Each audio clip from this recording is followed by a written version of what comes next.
Dan the Natural Man Show. Hey everyone. It's a beautiful Saturday morning and I hope everyone had a good week. I hope everyone is doing good. And I hope everyone is healthy today. Today I want to talk about vitamin E. And I don't usually talk about specific vitamins, but I want to talk about vitamin E and its properties to thin the blood, plus some other benefits of vitamin E. Now this video is about thinning your blood with vitamin E.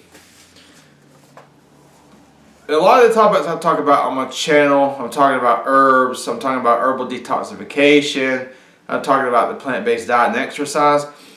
All of these therapies can be used in conjunction with if you're on any kind of drugs. But this one today, high dose vitamin E, if you're on a blood thinner,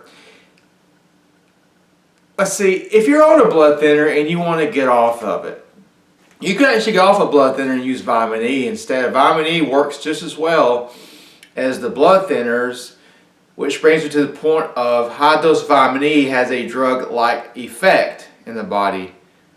So if you want to do this, you definitely need to talk to your doctor about it. Because if you're on Coumadin and you start taking high dose vitamin E to get off the Coumadin, there's a good chance your blood's going to get too thin and you can bleed to death and all those nasty things that can happen, okay?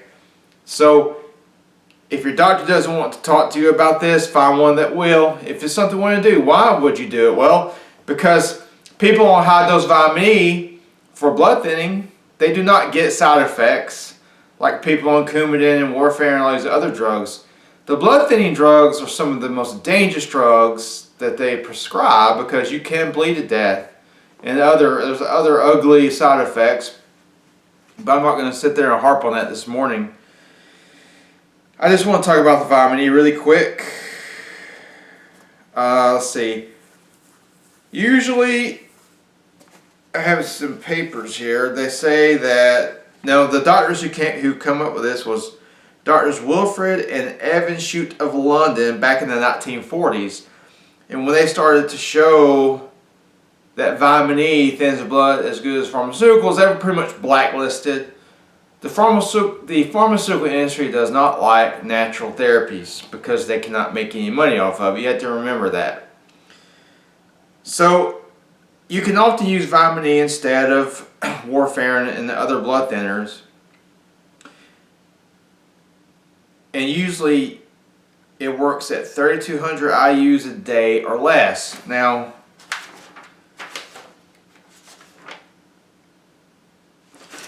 the form you want to use is the natural alpha tocopherol.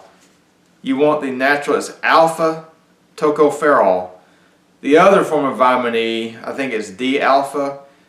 That one is synthetic and has been shown to cause prostate cancer. So you want to make sure you get the alpha tocopherol. Okay? And you start at low doses. So, I mean, you're going to work with your doctor. I don't recommend doing this without your doctor's help. Some people have done it.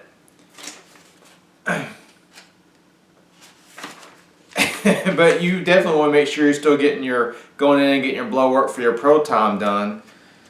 I mean, if you just refuse to work with your doctor or the doctor doesn't want to help you, you can start to do it, but make sure you get your blood checked pretty often to make sure you're not getting too thin. But you start out with 200 IUs a day, okay? And you're going to work your way up slowly.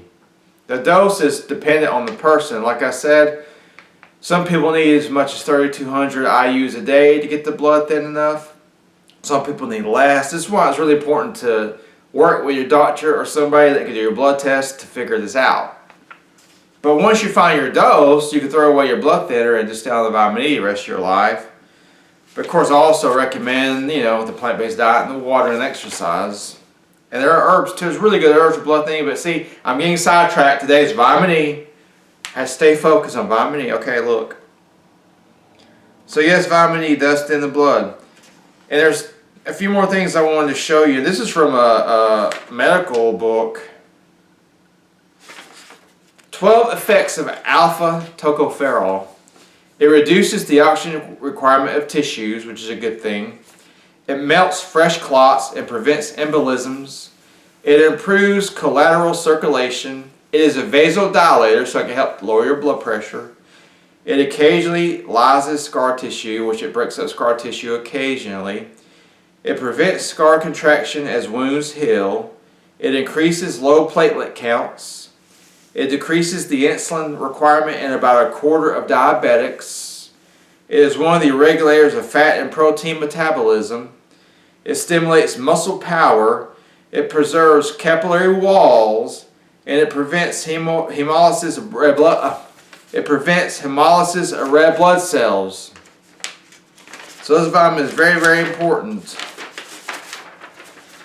And I just want to make this video this morning because I know some of you are on blood thinners. You want to get off of them because they're dangerous and make you bleed and your skin tears and all this crap, you know. Vitamin E is one way, okay, for people that are used to taking pills and don't want to really do much else. Vitamin E can work, okay. But for the other people who really want to get after the health, I recommend going to the low-fat, high-fiber, plant-based diet. And there's a lot of science on this. Go to your exercise, your aerobics, and your strength training. Lose some weight. Drink plenty of water, because water is a very potent blood thinner, and your body uses it for it. Your body has to have water for every process that it completes each day, okay? So this video has been helpful. Like it and share it. Please subscribe to my channel. Check out my page, danthenaturalman.com. And remember, until next time, keep it natural.